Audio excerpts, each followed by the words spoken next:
Hello friends, आज मैं आपके साथ इकोनॉमिक्स का एक और टॉपिक लेके आया हूँ और टॉपिक का नाम है public sector reforms in new industrial policy. 1991 के बाद पब्लिक सेक्टर में क्या-क्या रिफॉर्म्स आए और उसको अच्छे से डिस्कस करेंगे। और public sector and economic reforms ये भी एक टॉपिक बन सकता है और जिस हिसाब से आपने पेपर में लिखना है मैंने उसी हिसाब से अटेम्प्ट किया हुआ है। चैप्टर का नाम है पब्लिक सेक्टर और इस चैप्टर के सारे लिंक्स आपको इस वीडियो की डिस्क्रिप्शन में मिल जाएंगे। तो चलिए शुरू करते हैं। Following important decisions have been taken in new industrial policy in 1991 with regard to public industries। तो कौन कौन से डिसीजन थे? सबसे पहला डी रिजर्वेशन, वेरी इंपॉर्टेंट। वो एरियाज जो रिजर्व किए थे पब्लिक सेक्टर के लिए उसको डी रिजर्व कर दिया गया। ठीक है। In the industrial policy of 1956, 17 industries were reserved for public sector. 17 type की इंडस्ट्रीज 1956 के इंडस्ट्रियल पॉलिसी में रिजर्व कर दी गई थी कि 17 टाइप के काम सिर्फ सरकारी कंपनी करेगी। But under the economic reforms drive government dereserve the industries in a phased manner and at present only 2 industries are reserve for public sector, railways और एटॉमिक, जो आने वाले टाइम पे मुझे लग रहा है वो भी प्राइवेटाइज हो जाएंगी। These 2 industries are atomic energy and railways.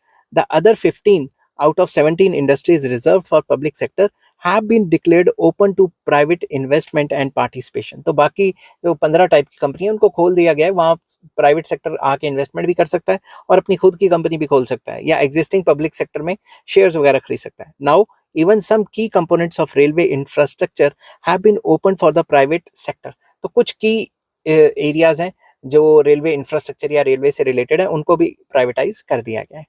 Consequently, there is a possibility of increase in investment, competition and efficiency in the de-reserved sectors। तो जिन सेक्टर्स को डी रिजर्व किया है, जिन इंडस्ट्रीज को डी रिजर्व किया है वहाँ पे इन्वेस्टमेंट्स आएंगी, वहाँ पे कंपटीशन बढ़ेगा और ऑब्वियसली एफिशिएंसी भी बढ़ेगी। तो सेकंड पॉइंट आ जाता है disinvestment. Shares of some public sector enterprises have been disinvested, that is sold to the private enterprises। तो कुछ सरकारी कंपनियों के शेयर, तकरीबन कुछ क्या सबके शेयर एक दो को छोड़ के वो प्राइवेट सेक्टर में बांट दिए गए हैं, प्राइवेट सेक्टर को हिस्सेदार बना दिया गया है। By the end of March 2021 the equity shares of rupees 5,15,535 crore have been disinvested. तो सरकार ने अपनी इतने रुपीस की हिस्सेदारी बेच दी हुई है। ठीक है। नेक्स्ट आ जाता है सिक पब्लिक सेक्टर अंडरटेकिंग्स। जो कंपनियां लॉस पे चल रही हैं उनके साथ क्या किया? Sick public sector enterprises will be subject to the same policy as private sector enterprises. Those sick units will be closed down which cannot be revived। उनको थोड़ी बहुत हेल्प की जाएगी, अगर वो फिर भी रिवाइव नहीं कर पाते उनको बंद कर दिया जाएगा। Efforts will be made to remove hardships caused to employees on account of closure of sick units to public sector. तो वो जो पब्लिक सेक्टर यूनिट्स जो क्लोज डाउन हो गए उनके जो एम्प्लॉयज हैं उनकी मदद करने की कोशिश की जाएगी, उनको कहीं और सेट करने की कोशिश की जाएगी। For this government has set up national renewable fund, जिससे उनको पैसा पूसा देके रफा दफा कर दिया जाएगा या फिर उनको कहीं और नौकरी पे भी सेट किया जा सकता है। Next MOU, memorandum of understanding sign किए। Public sector enterprises will be made more efficient through the medium of MOU. MOU क्या होता है? Memorandum of understanding. Under it managers will enjoy more freedom in running the PSUs and will be made responsible for results. तो इसमें जो political interference है वो कम हो जाती है और उनको जो मैनेजर्स हैं उनको ज़्यादा से ज़्यादा फ्रीडम दी जाती है और जब फ्रीडम मिलती है तो वो ज़्यादा एफिशिएंसी से काम कर सकते हैं। ठीक है। नेक्स्ट आ जाता है listing of public sector enterprise. जो भी सरकारी कंपनियां उनको शेयर मार्केट में लिस्ट भी कराया गया। ठीक है।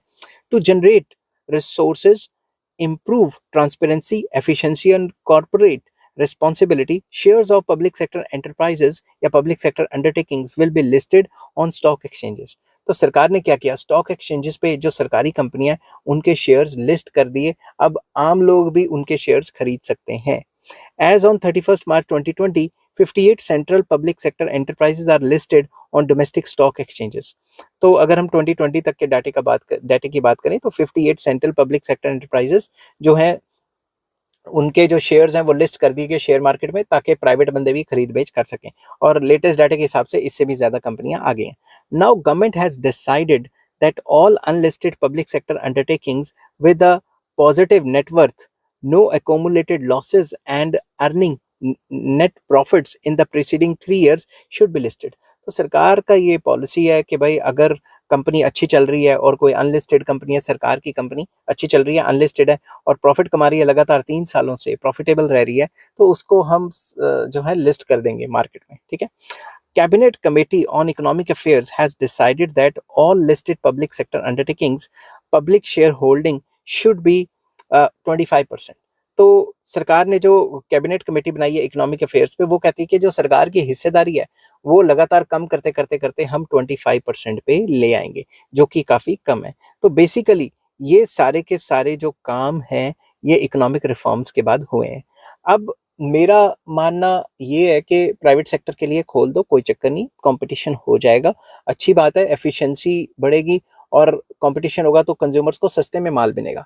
मगर ऐसा करते करते, प्राइवेटाइजेशन करते करते या पब्लिक सेक्टर को बेचते बेचते ये हाल ना हो जाए कि सारी की सारी सरकारी कंपनियां किसी प्राइवेट सेक्टर के हाथ में आ जाएं और वो प्राइवेट सेक्टर अपनी यूनियन बना के या आपस में कोल्यूशन करके, जिसको कोलिसिव ओलिगोपोली भी कहते हैं, हाई फाई रेट चार्ज करना शुरू कर दे, जिसकी वजह से कंज्यूमर्स को कंपटीशन तो क्या मिलना है, उल्टा नुकसान हो जाएगा।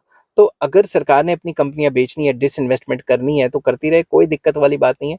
मगर डिसइन्वेस्टमेंट के चक्कर में ये जो बड़ी बड़ी प्रॉपर्टीज हैं ये अपने नियर एंड डियर वंस को नहीं बेचनी चाहिए, B it any party, B it any government, ताकि आम बंदे की भी जो है वो मतलब सोचे सरकारें। अगर आम बंदे की नहीं सोचेगी तो फिर कैसे चलेगा, ठीक है।